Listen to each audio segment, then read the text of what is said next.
Hello. So my name is Brooke and I work as a medical assistant at an OB/GYN clinic. And I just kind of wanted to make a video talking about being a medical assistant and what a medical assistant does, and I guess how I became a medical assistant as well. So how I became a medical assistant. So I went to Carrington College and it's a pretty quick program. I think it was like maybe 10 months.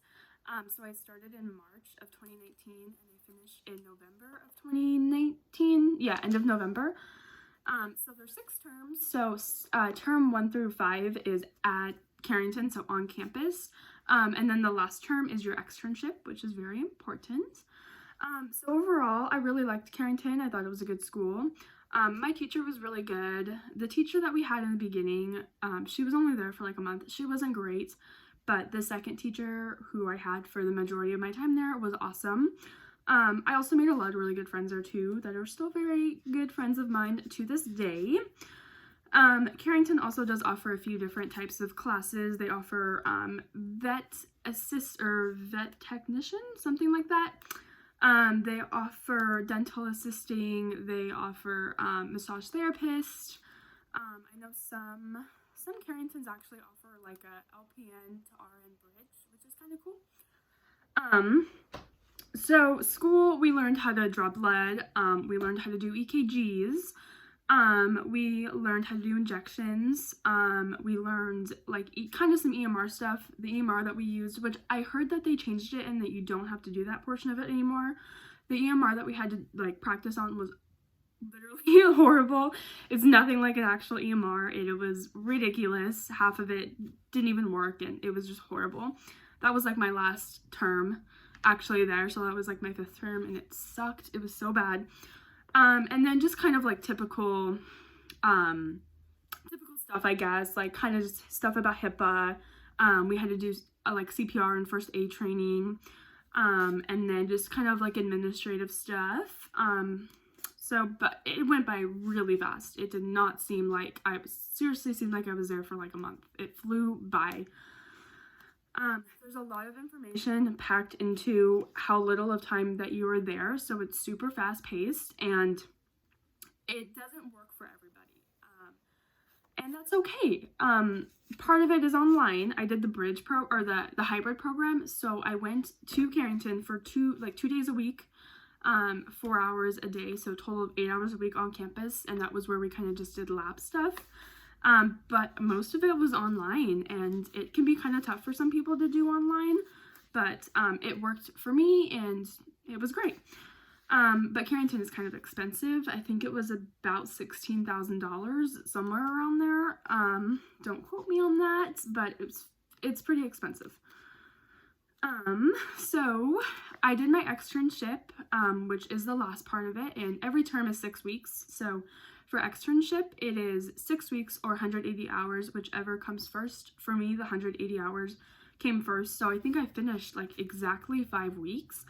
But that flew by. That went by so fast. So I actually did get hired at my extern site, which I was so excited about because I loved it there. I got really lucky, to be totally honest with you. I got super lucky. They did such a great job there teaching me.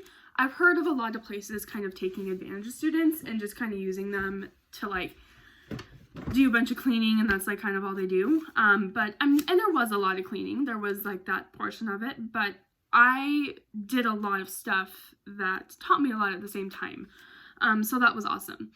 So I was so nervous, by the way. Oh my God, on my first day, I was so nervous. It was very nerve-wracking. So I think for about the first week, I kind of went in with whatever MA I was working with and kind of just listened in and kind of watched her to see what she did. And then after the first week, I was pretty much kind of on my own, honestly. I think I kind of got a hold of it pretty fast, and I was just kind of fine after my first week. So what I would kind of do is I would go and grab the patient and get them in the room, take vitals, and then ask questions based on what they were there for. And if they're an OB patient, questions based on how far along they were. So the MA I was working with would just kind of help me and kind of let me know what to ask. And after a while, I obviously got the hang of it. Like after like a week or so of doing it by myself, I just kind of knew what to ask already.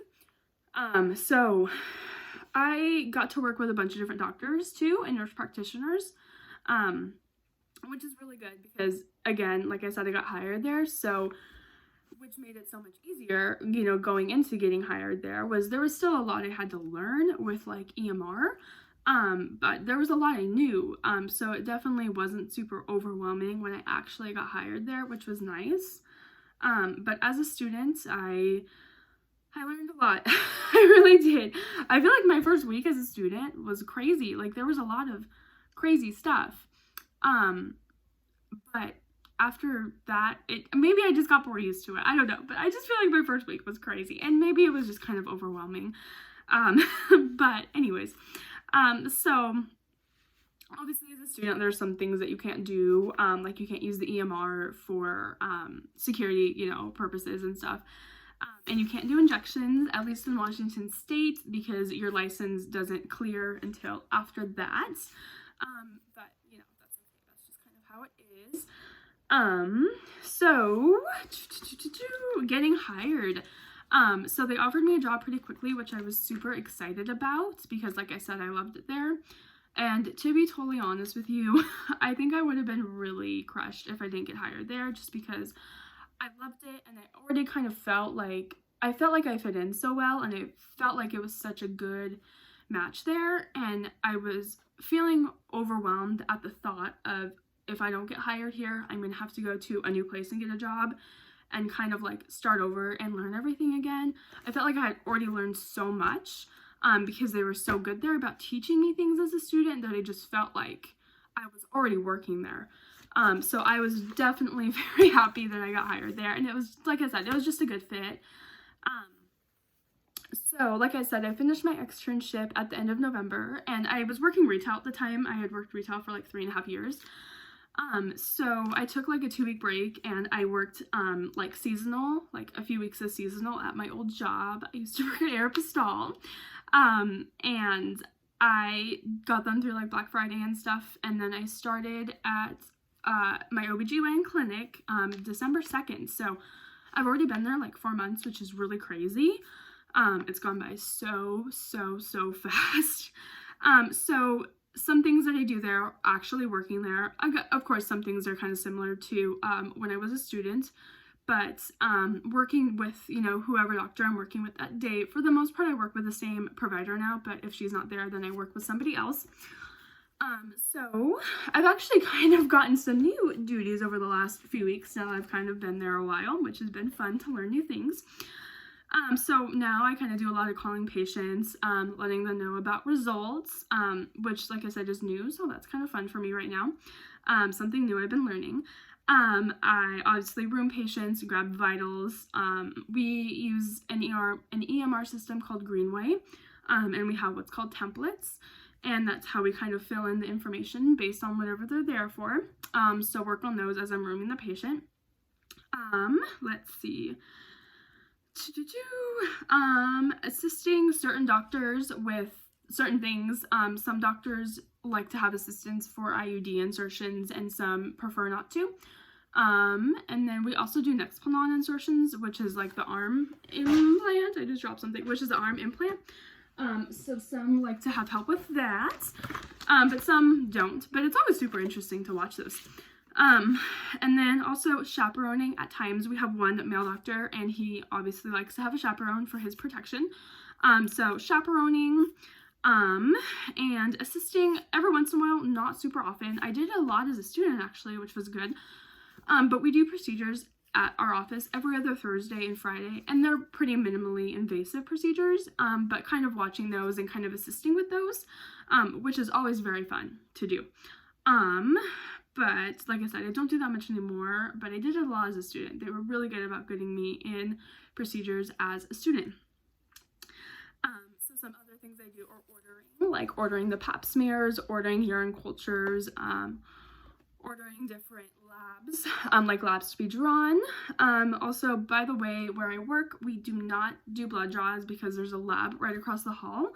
But a lot of clinics, their MAs draw blood there, so just kind of something to be prepared of, I guess, if you're not okay with needles or blood or anything like that. You do draw blood in school, and at some clinics you draw blood at work.